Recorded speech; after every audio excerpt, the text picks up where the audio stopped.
now in the second phase. Oh, yeah, I forgot. So, yeah, we now, I think UniSZA is doing the 60% now. So I see. I'm on campus sometimes 2 to 3 times a week.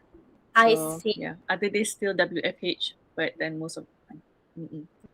Not every day. Okay, so can we start, Dr. Azrin? Yeah, sure. Let me just put it on full screen. I can't see you guys, but you can see the whole thing, right? Yep, we can. Okay. At any point you can't hear me clearly, please let me know, okay? Because my internet can be quite intermittent, I would say. Let me just Sure, check the no time, problem. 10:05. Okay.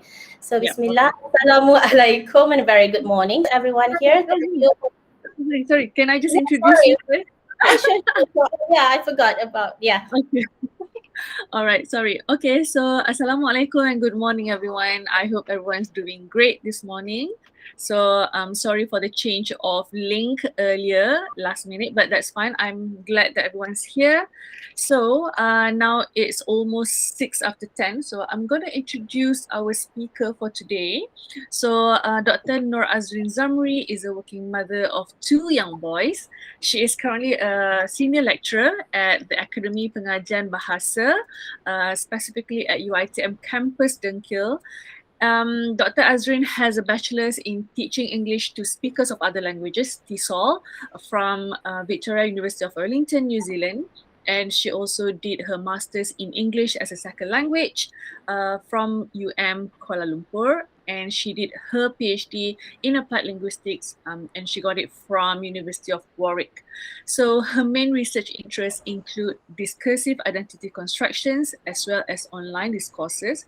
Now, more specifically, she's more keen on doing research that explores the constructions of various social, cultural, linguistic identities in diverse parenting and media discourses. So today, Dr. Azri will be sharing with us some parts of her PhD project. And then her title today is, as you can see on the screen, Unpacking the Complexities of Discursive Identity Construction in Relation to Good Motherhood, Ethnicity, and Religion. So the floor is yours, Dr. Azrin. Thank you. All right, thank you for the wonderful introduction. Okay, so this is the title, Assalamualaikum and good morning, everyone. So this is the title of my presentation today. So I'm NORAZRIN ZAMRI, a senior lecturer in Campus DENGKIL. But as you can see in the poster that was circulated before, I forgot to actually put the word discursive in the title itself. So I've added it here. So it's actually a very important keyword in my thesis. So my PhD thesis in general, the title was Discursive Identity Construction Among New Mothers in Malaysia. Okay, but this is just a part of my PhD thesis.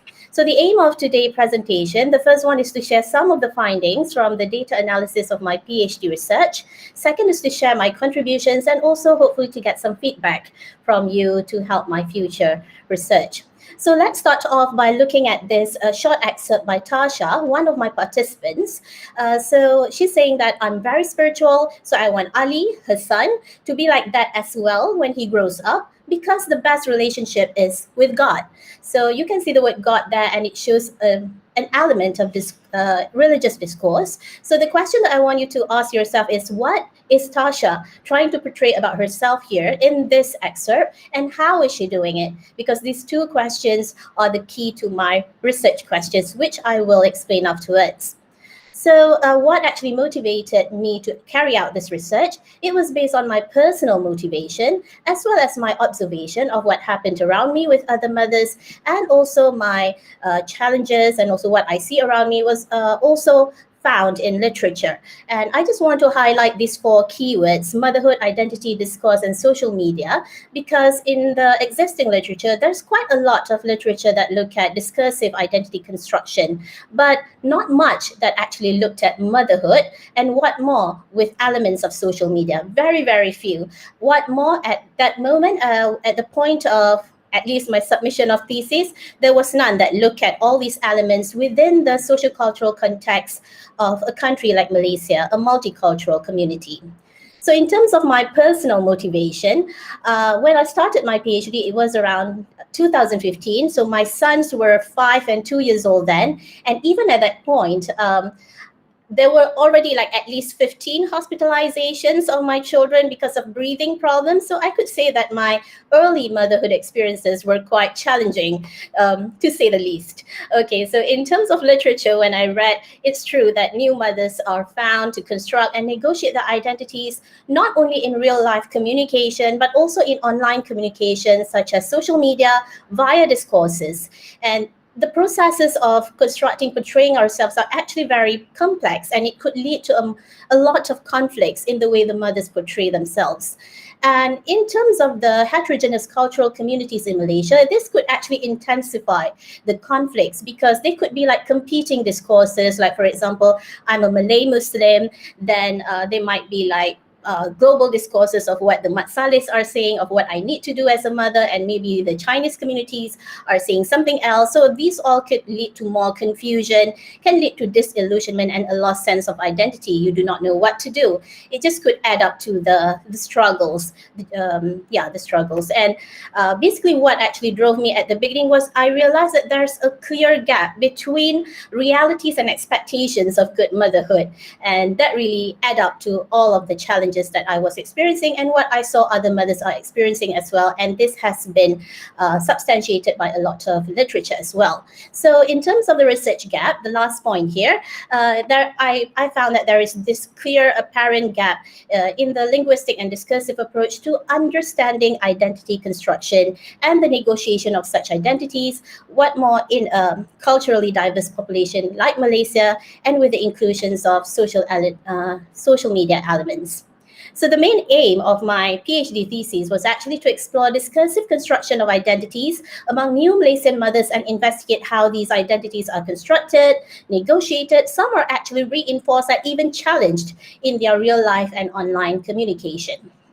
So these were my research questions for my PhD thesis. So you could look at the two main ones. The first one would relate to the questions of what. Second would relate to the questions of how. So basically, what identities were constructed and how are those identities constructed in both my data sources, which were interviews and social media.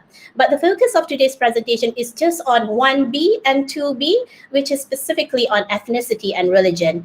And in my PhD thesis, it was actually a part of my third analytical chapter.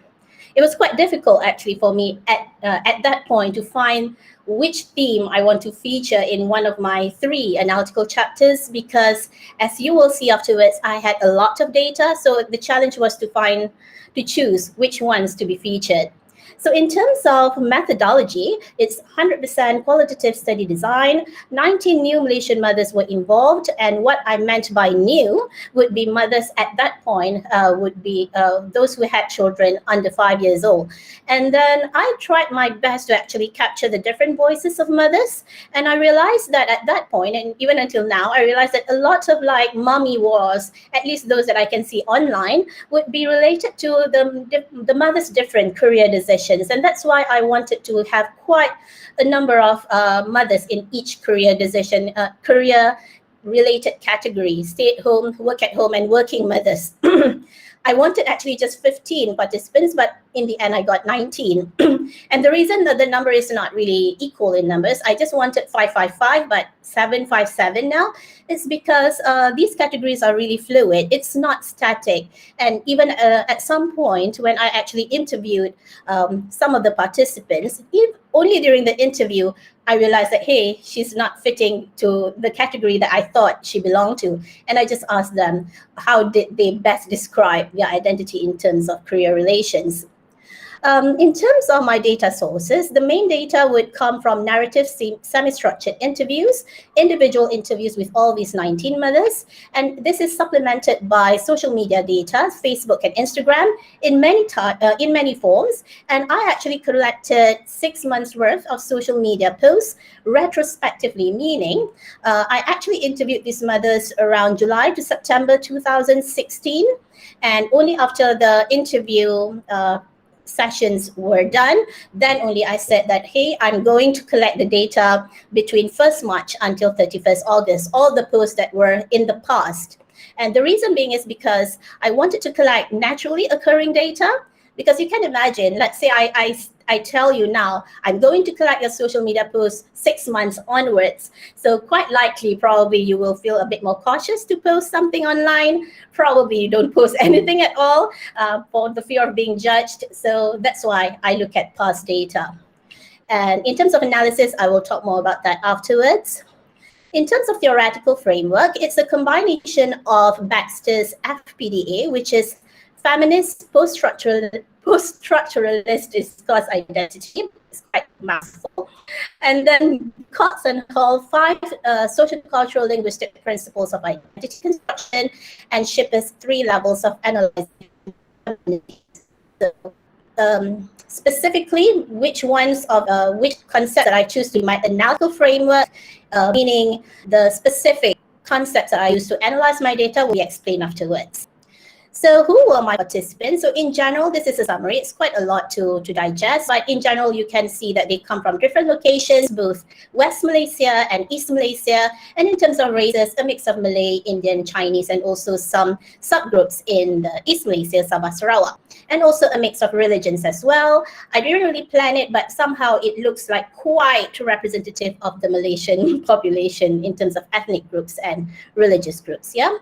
And how did I actually basically choose the mothers, the sampling methods? It's a mix of purposive, snowballing, and also some form of random sampling, probably. So basically, I personally approached the 6 mothers. They were like in my close social network circle. And then 3 of them actually suggested their friends, that's the snowball factor. And then I realized that I couldn't find any like true stay-at-home mothers to be my participants because of my social circle. I couldn't find any. Those who I defined as not generating any income at all on their own, 100% dependent financially on their husbands. So I had to actually post a call for participant advertisement to get some stay-at-home mothers, and the responses were very overwhelming. Some were even angry at me for not choosing them. So because I had set certain criteria and I chose these 5. And one actually volunteered, even though she's not a stay-at-home mother, but she read my advertisement, and some were randomly suggested by friends who actually came across my advertisement, I believe, or knew about my research. So how do my data actually look like? So after being transcribed, of course, it looks something like this. This is how I presented it in my thesis. It looks as if it's clear-cut in terms of turn-taking, but it's not. There were, of course, some pauses, overlaps and all, but that I didn't use the detailed transcription conventions in the presentation of the interview transcript in my thesis. Verbatim, word for word like this was all that I need to address my research questions. And in terms of social media posts, they will look something like this, some with no caption at all, short, long, with or without audio visuals, and sometimes there are just forwarded messages like this, like by Dr. Bilal Phillips here. So how did I collect such data? So for the interviews, it was done face-to-face interview. So I had to actually fly back to Malaysia for 1.5 months to collect my data between these months in 2016. So you can see that I had to like travel by train, by flight to all these different states.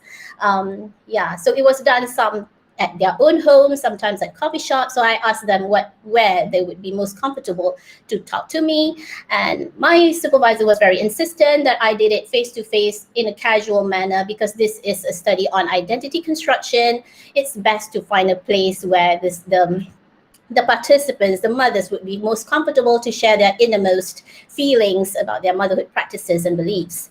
And then this is a summary of motherhood-related social media posts. So out of those 6 months, between these period of time, I only chose motherhood-related social media posts. And even so, it's already 2,395 posts of different types of posts on both Facebook and Instagram. So that's why it's quite a lot, because some participants had both Facebook and Instagram accounts. Only one of them actually did not give me permission to access her Instagram post because her Instagram account was private, more for her close family members and friends. But basically, I interviewed them first, and then I asked, is it okay for me to actually look at your social media posts? And I must be honest, at first, actually, my main interest when I started my PhD, I wanted to look more at the social media posts, but because of consent, ethical issues, it was best that I actually look at the interviews first. Then only after I have like established some form of rapport and get their trust and something, then only they would feel more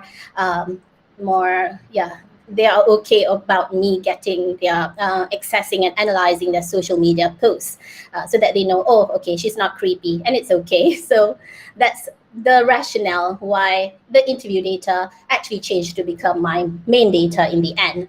So how did I analyze the data? There were basically two main phases. The first phase is more on coding and also selecting the excerpt, because there were a lot and the interviews range from 50 minutes to even 2.5 hours. And sometimes it's done in a coffee shop during lunch. It includes the time when we were actually also eating, for example. So first of all, I actually inductively coded the interview data on NVivo.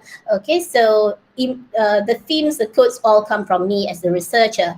And then I identified the major themes of all the codes. Okay, it's a messy process, but in the end, I realized that all the codes, subcodes actually belong to at least one of the 10 major themes, which I will show afterwards. And next would be identifying the most salient themes and discourses. This is where I realized that the good mother sub-theme would be very significant, along with the career and ethnicity and religious discourses. And then only social media data came in. Okay, that's when I actually deductively coded the data based on the 10 major themes. And then I started selecting the excerpts which illustrate these salient discourses. And then I chose the social media posts that would relate to the issues highlighted in the already selected interview excerpts. So for example, if the interview excerpt is about breastfeeding, I will go to social media posts and also to actually find those that will be relevant to the interview excerpt. Okay, maybe something that is similar or different, but on the same topic usually. The second phase of the analysis is where the discussed analytical processes actually were done. Okay, so it's done from the micro level to macro level of analysis using basically the FPDA's Feminist Post-Structuralist Discourse Analysis by Baxter, the denotative and connotative levels of analysis. So basically, it's just the denotative level, in simpler words, by looking at the minute details, minute linguistic details of the excerpt, trying to get the reader to understand what is it that is shown in the excerpt or post, and also highlighting, for example, some repeated phrases, certain adjectives, negative structures, and could be some questions and all that were found to be significant. And then only I look at the connotative level of analysis, looking at the bigger picture of it. And in the discussion chapter, I actually look at the biggest picture and be more critical in my analysis. In terms of the analytical framework, not just the denotative and connotative levels of analysis, for the 5 principles of discourse analysis of identity construction by Buchholz and Hall, although there were 5, I only chose these 3: positionality, relationality, and indexing.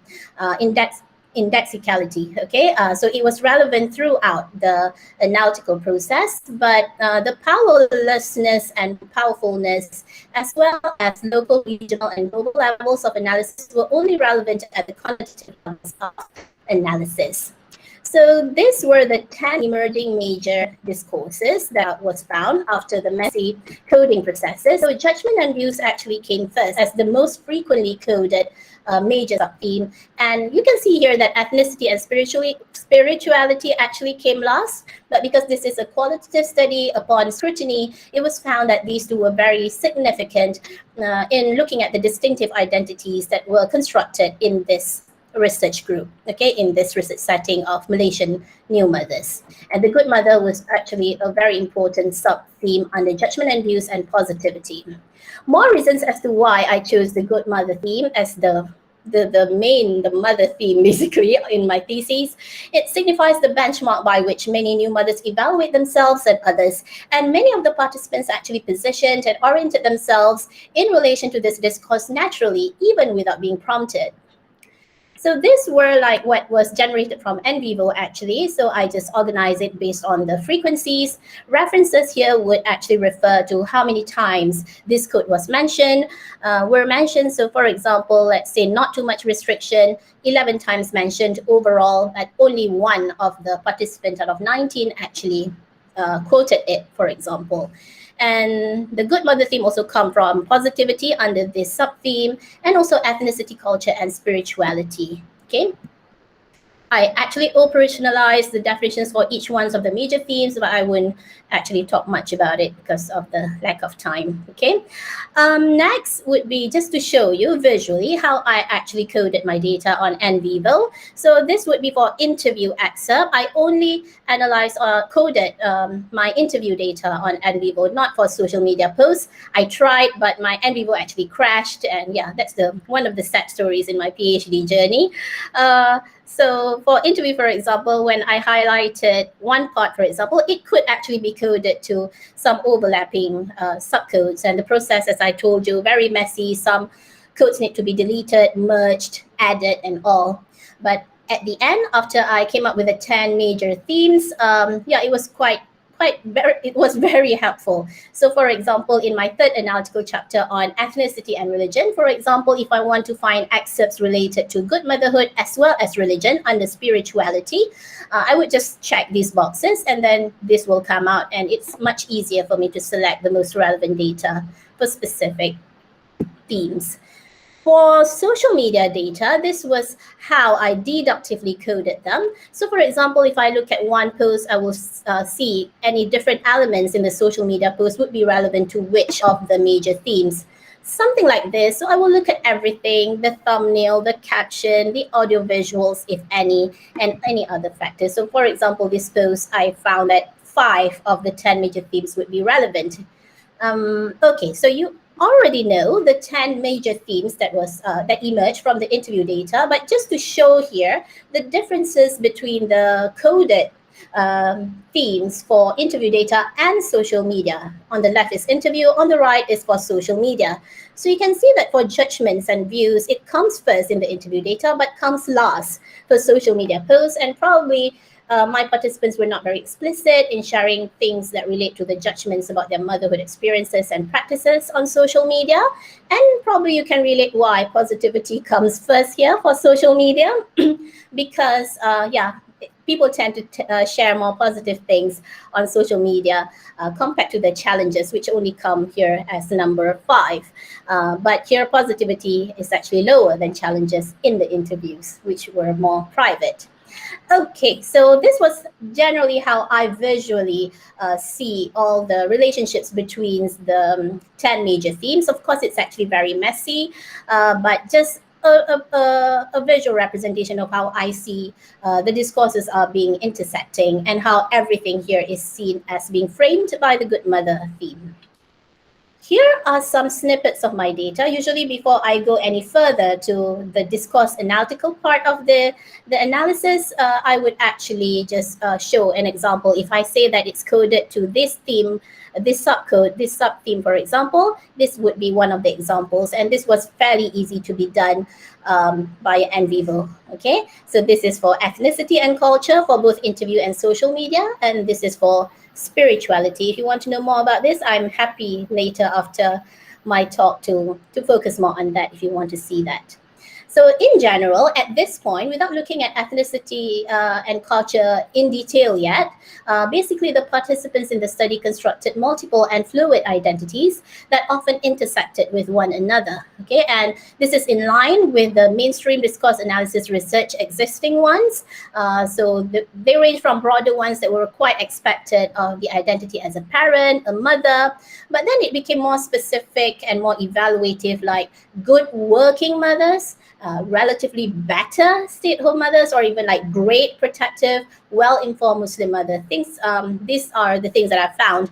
And all of my participants foregrounded their identities through the parental, gendered, heteronormative identities of parents and mothers. And this is also in line with what was already found. So of all the 10 themes, so you can see here for changes, judgments and views, positivity, challenges, responsibility, and familial and societal roles, what was found in terms of identities constructed were quite parallel to what has already been found in existing research. But look at number 6 here, in terms of the themes of relations to career, ethnicity and culture, spirituality and technology and social media, these were the unique findings of what I found to have not been actually discussed in existing literature then. And also overall, I see that all of this shows that the processes of identity construction is very context dependent, and the identities are usually culturally distinctive for my participants. Let me just look at the time. 25 minutes already, so I have about 15 more minutes. I might skip certain slides. Okay, so this is Kiran, the only Indian participant that I had. So she's here actually explaining about the baby bathing process, okay, so how it's different for Indians, and a special lady would come and massage the baby and do kind like weird things according to her. So I'm sorry I couldn't highlight it here because it's an image, but basically I highlighted here the words that at the denotative level of analysis, I highlighted conditional structures, pronouns, and a mix of Tamil and Malay words to actually index her identity as an Indian and also a Malaysian with the use of certain Malay words, for example, and also pronouns. And also she actually constructs herself as being increasingly detached from traditional Indian culture. So this one is about baby bathing, and earlier I was talking to her and she was sharing about sambrani, about use of charcoal, if I'm not mistaken, on the baby. And she's also here constructing a position of powerfulness in a way because she's showing her agency to decide what would be best for her son. And also in general with the use of pronouns, where she used mostly first person singular pronoun to refer to herself when talking about parenting decisions. It looks like she's constructing herself as the main parent who handles most parenting decisions. She only used the plural first person pronoun when she wanted to talk about her mother. So this actually reflects the overall role of women in childcare at all levels. Now let's look at Vera's rather short excerpt here. So I asked her, how was your first year as a mother? And right away she shared about her confinement practices. So here she's sharing her struggles in a way by saying that her confinement practice was influenced by multiple traditions. So she's a Chinese, Vera, from Semenanjung, but lived in Sabah. So she's a Chinese, but she has a Venezuelan mother-in-law who actually hired a Malay confinement lady for her. So it's confusing for her in that sense, and she used some negative structures and words here. So this shows at the connotative level of analysis at this point that there were competing ethnicity-related discourses when narrating her challenges in early motherhood, but although she's sarcastically responding to it, she's actually constructing rather powerless position because she didn't at all say that she's resisting it. It is understood that she followed all of the don'ts in the confinement practices anyway. So the sarcastic part is here. So I just don't have to do anything. So this is referring to the many don'ts in confinement practices. So that's what she's saying, too many don'ts, and she didn't have to do anything basically. So she's constructing herself as different and struggling compared to other mothers who probably are just limited to the confinement practice of just one culture, one tradition, for example. I think this one I'll skip for now. We'll see if we have more time, but it's more important that we look at one of the hot topics in motherhood, which is on breastfeeding and how it relates to the religious discourses. So here is Faz. She's a Malay. She's actually a friend of mine, okay, and she's a Muslim.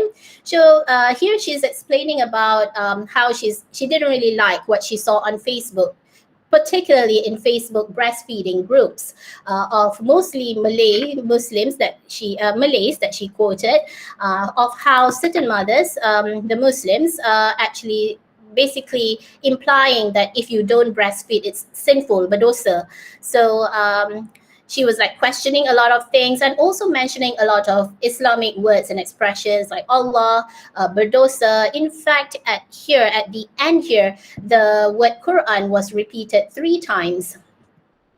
So overall, certain words were used to index her identity as a Malay Muslim. She was basically constructing herself in a position of a Malay Muslim mother who is different to the wider community of Malay Muslim mothers whom she actually witnessed on social media. And she's also portraying herself as an active social media user, but not in the same way of using and perceiving what was actually posted on social media. So in a way, she was delegitimizing the opinions of those mothers.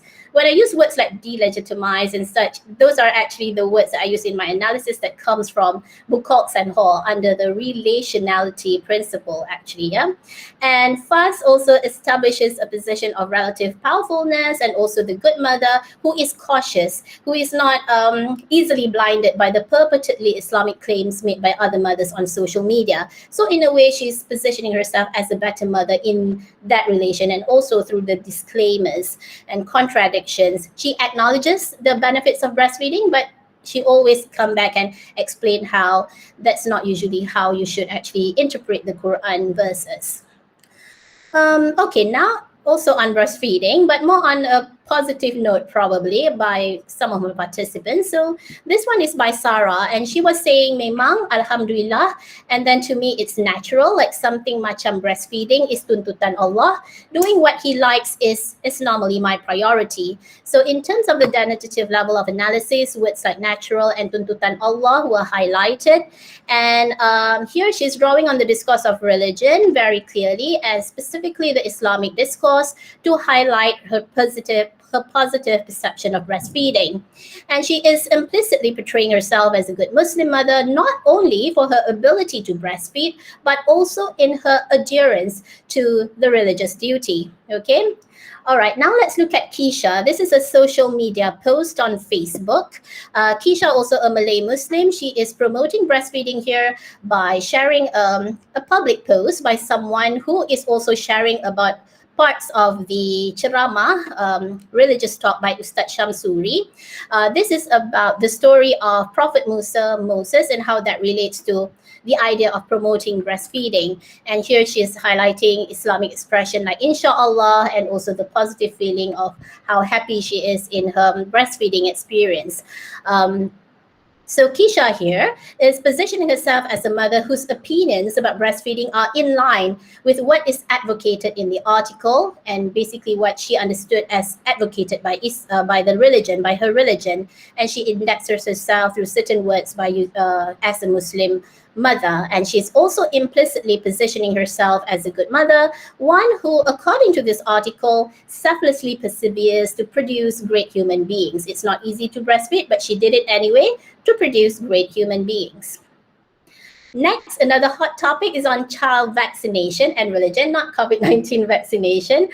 So here is for Keisha. This is quite interesting because at the beginning, I told you that I wanted to capture the different voices of these mothers, not really to generalize the findings, but just to hear the different perspectives about motherhood. And I was quite unhappy at the beginning because I didn't get to choose, or as far as I know, none of my 19 participants had anti-vaccination beliefs for their children.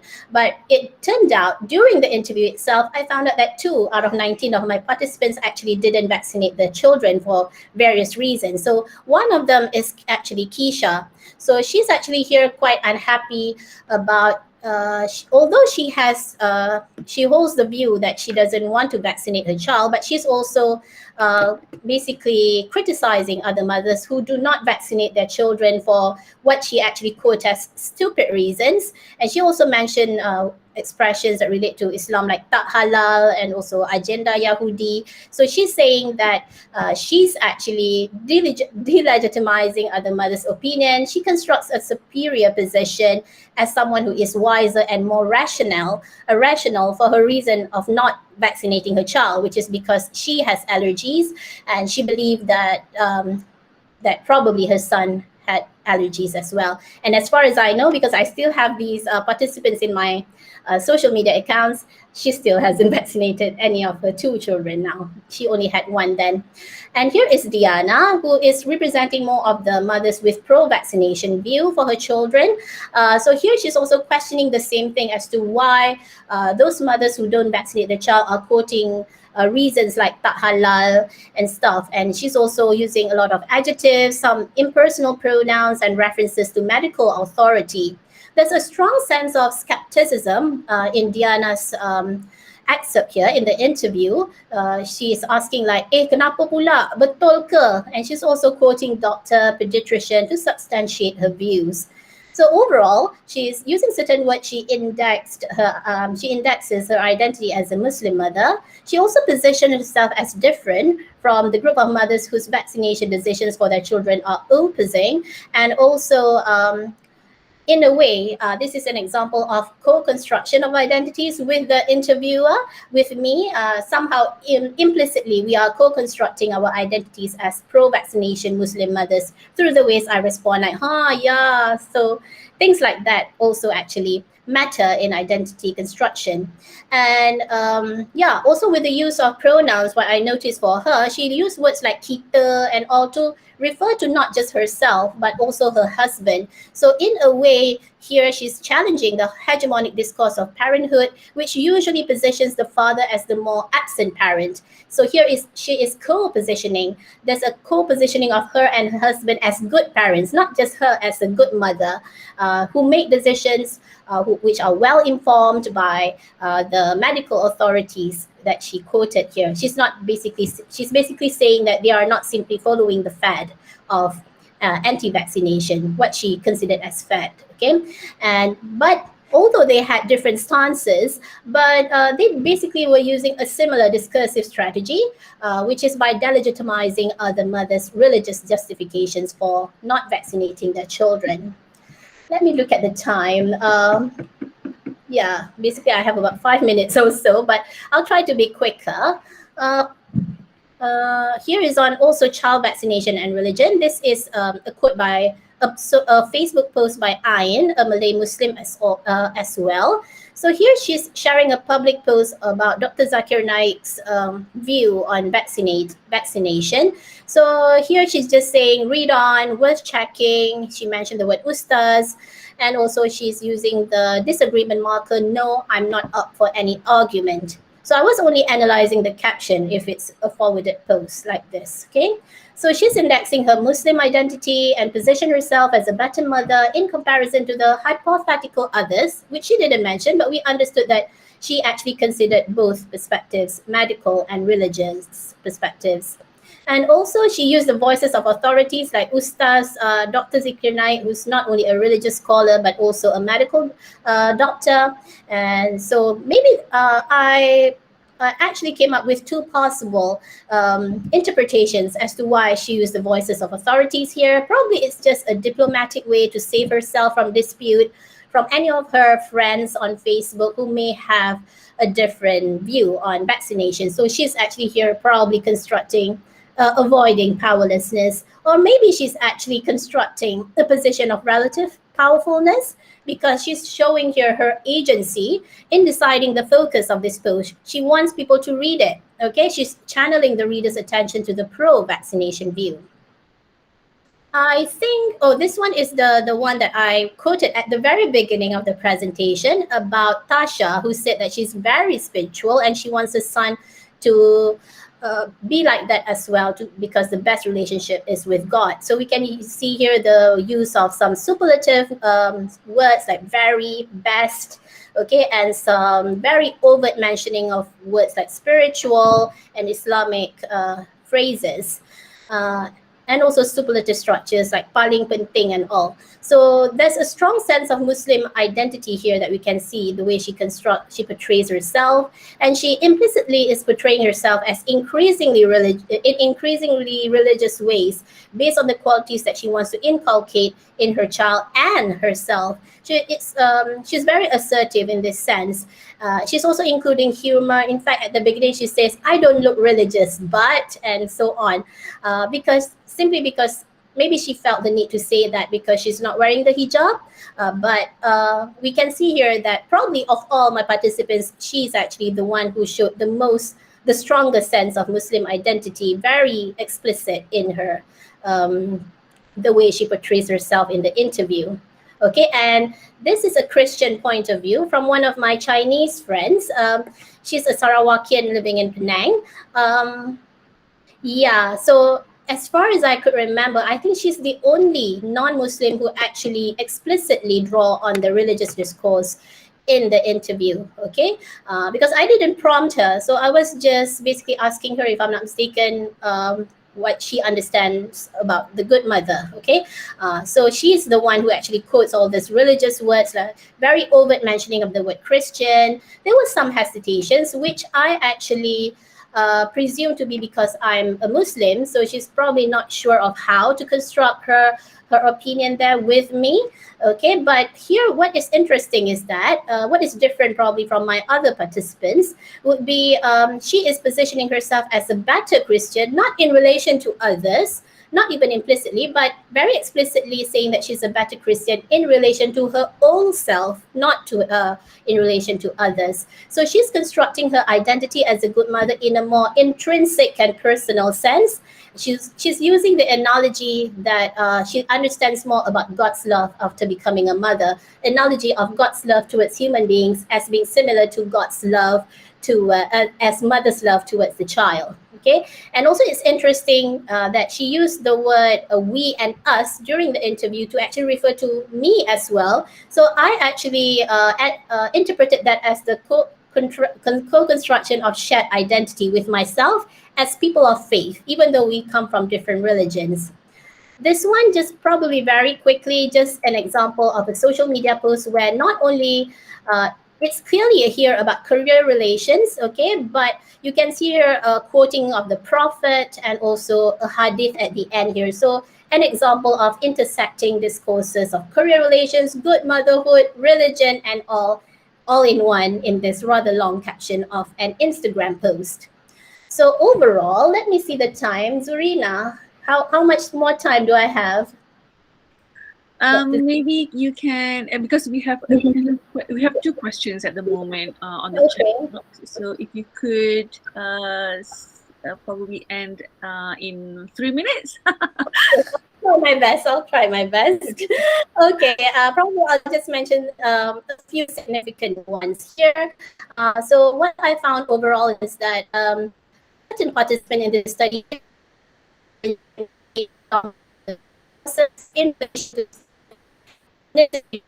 traditions as well as religion at and regional levels in their own personal experiences, in what is seen as common in Malaysia or the Southeast Asian region, which may come into conflict with the global discourses of motherhood.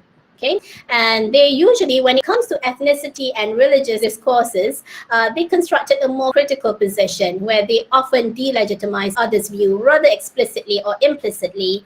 And let me see. Yeah, and we can see that, like, for some mothers, they use the words like inshallah, alhamdulillah to reinforce their good mother and religious identities. But basically, if we really understand those phrases, it's a show that they are relating them to the ultimate, unquestionable authority, which is God. And even the word Quran also would actually show that, because Quran is representing God's words.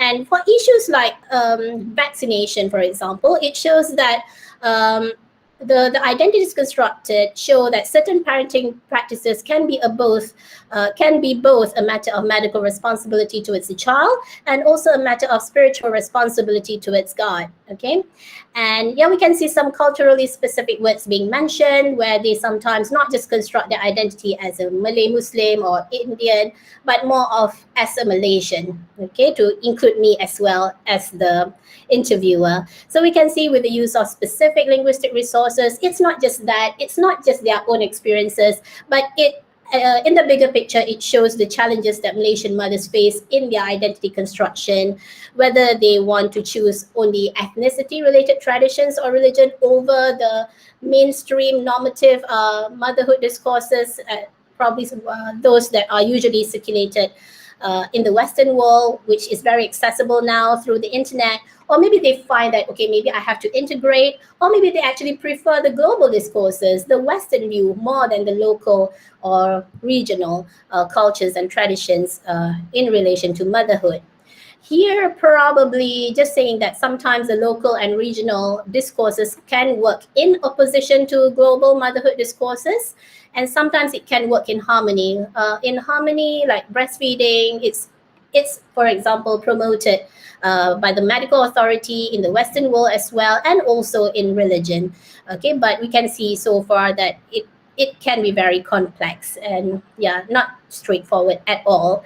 And what I can see when I analyze the data that related to religion and also ethnicity is that more distinctive identities were constructed, and these usually operate at the local and regional levels within Malaysia. And they were more conscious and they were more explicit when it comes to ethnicity related and religious discourses compared to career decisions and other things in general. So there's a lot of tension between the discourses at the local, regional, and global levels of motherhood, and this contributes to a knowledge of identity construction among mothers across the world. It's not the same, and this is what I discovered for the Malaysian participants that I investigated.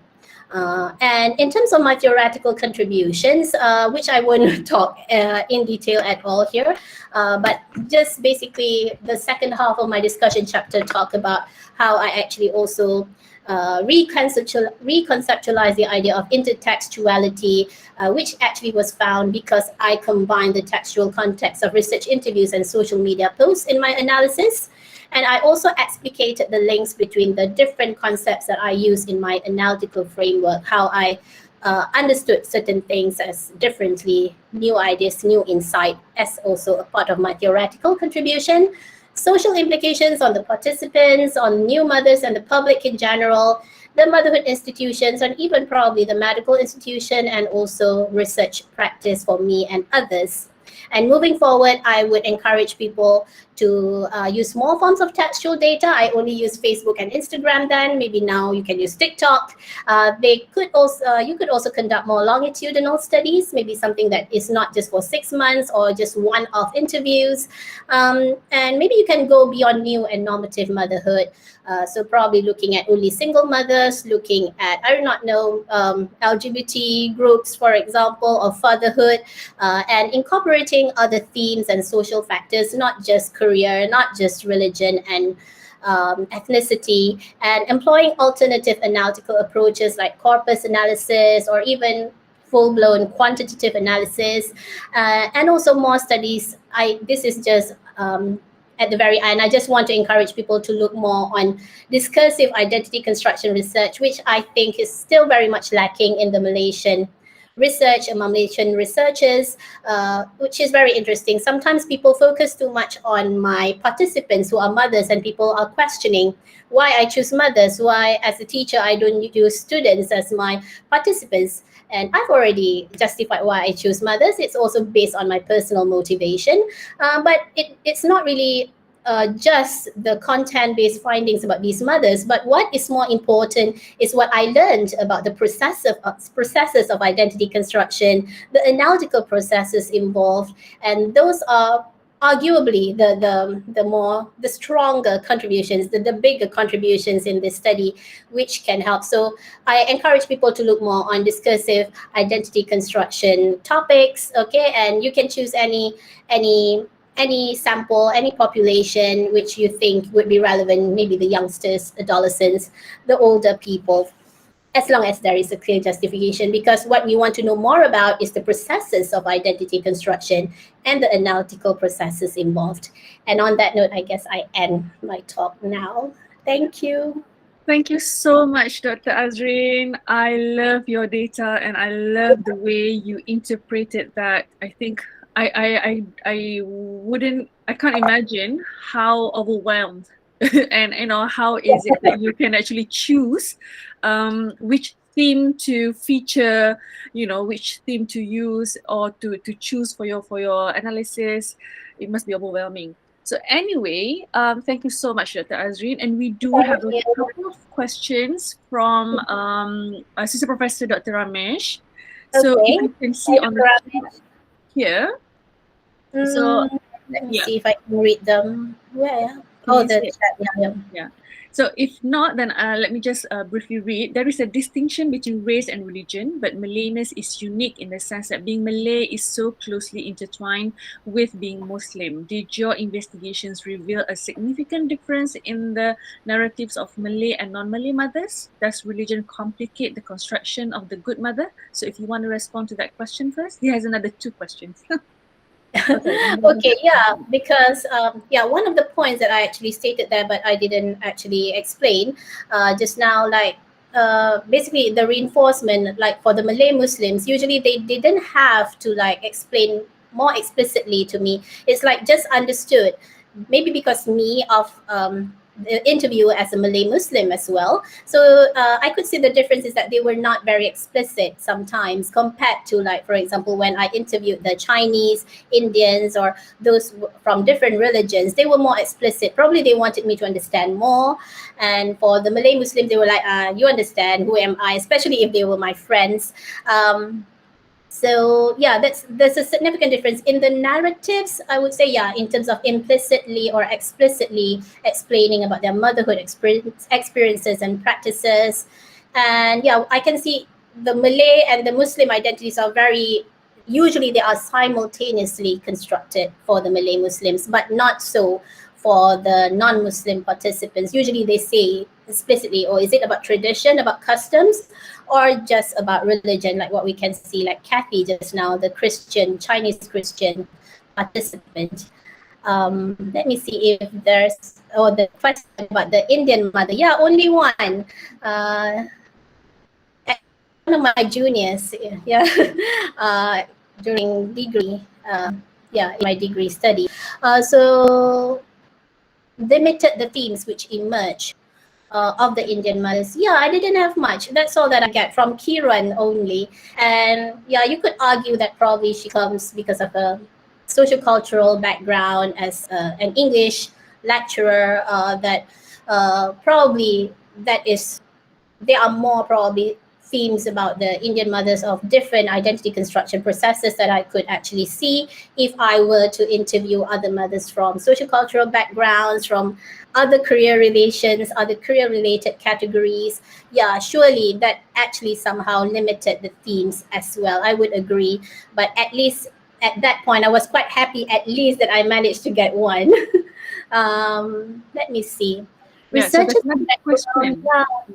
So there's a comment here, like from Dr. Ramesh, on that researchers with a background in English studies need to get out of the confines of the classroom, and because language transcends boundaries, right? So there's a question by our own Dr. Razwan, which is one of the challenges faced by linguists is to go beyond the world of rhetoric, so that the research findings are not only useful for the academics, but also the community in general. I was wondering what you have done so far to impact community based on what you found in your research. To be honest, yeah, I realized that I didn't do much, but I did have like something like this, like a sharing session with an NGO quite recently, sharing about what I have found. But that was more on, they wanted me to share about more on the career-related category. So I think surely there's more that I could do. And there were a number of promises that I made in my PhD thesis, like, for example, to approach the medical institution to include more of, I think, if I were to know all of this when I was struggling as a mother, because like before I gave birth, for example, all that they focus on were the the basic responsibility as a mother, like how do you breastfeed and all, how do you take care of a child, but none actually give me advice on the mental emotional health. How do I handle the social media posts online and all? So I think that is also important for emotional and mental health of mothers, and also their communicative competence, because it's really important.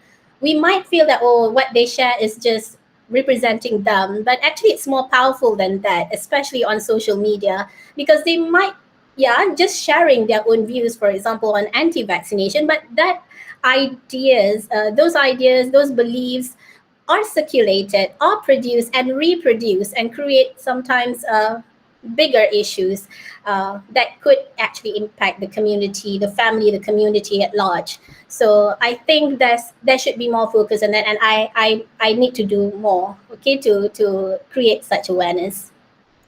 All right, thank you, Dr. Azrin. So, do we have any other questions? I mean, I see a lot of probably mothers and mother-to-be's here. If you Yeah. have, any feedback to Dr. Azrin, because I think, like you said, not a lot of research have been done on mothers' discourse, obviously.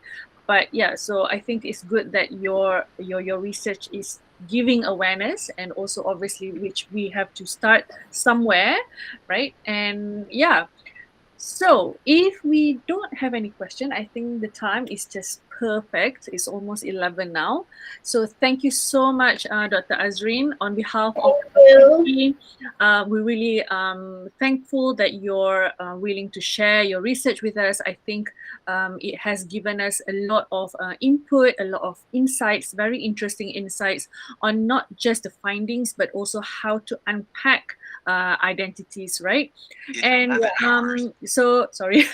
So I just want to share again to those who have just come in that at the faculty we actually have a journal called Journal of Nusantara Studies, and we are now receiving, or we are now getting manuscript submissions for our January issue, January 2022, and we also have a special issue called for, which we will publish in April 2022, and our theme is the Asian perspectives on language learning in the 21st century. So if you're doing research on that, you are more than welcome to submit your manuscript so that we can have it reviewed earlier.